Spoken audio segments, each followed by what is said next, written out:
Our olive oil crust recipe produces a great base for any pizza topping. What you'll need for this simple recipe is bread flour, sugar, dry active yeast, salt, olive oil, and warm water. For a full recipe and list of ingredients, you can go to FamilyFunMag.com. The next step is to activate the yeast, and we do that by adding it to warm water, which is about 105 degrees. You don't want it warmer or else it will kill the yeast, and any cooler won't activate the yeast. We also add a little bit of sugar, which feeds the yeast. Next step, we just mix everything together, and then we'll set it aside until it's foaming and bubbly. Now we're ready to make the dough. You can use a stand mixer, or I like to do it by hand and use a large bowl and a wooden spoon. So first we'll start by pouring in our yeast mixture into the bowl. And next, add our dry ingredients.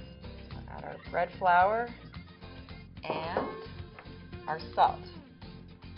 And with a wooden spoon, we're going to stir the mixture together just until a soft dough forms. We're now ready to turn our dough out onto our work surface, but before we do that, just push everything aside and we're going to flour the surface. And the purpose of this is so our dough doesn't stick as we're working. So add a little flour, not too much. Turn our dough out, and we will start kneading the dough. Now the purpose of kneading the dough is to continue to activate the ingredients and develop the gluten. We've been kneading our dough for about 10 minutes, and I think the consistency of the dough looks good. It's nice and elastic, very smooth. And we'll bring a bowl in, a little olive oil, which we'll just drizzle just a tiny bit of olive oil in the bowl to coat it. And then I want to cover our ball of dough with some oil. Need a kitchen towel to cover the bowl while it rises.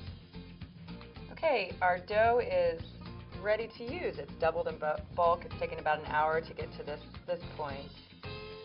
You can use it right away, or you can store it in the refrigerator or freeze it. This dough recipe actually makes two 12-inch pizzas. So I'm going to split this in half to make our pizza. Set the other side for later use. Now that you've split your dough in half, it's a good idea to reshape the dough into a circular ball. It just helps maintain a nice round shape to your pizza. That looks good. And I like to work on a pizza peel. It helps transfer the crust of the pizza easily into the oven, onto the stone. Slightly flour this.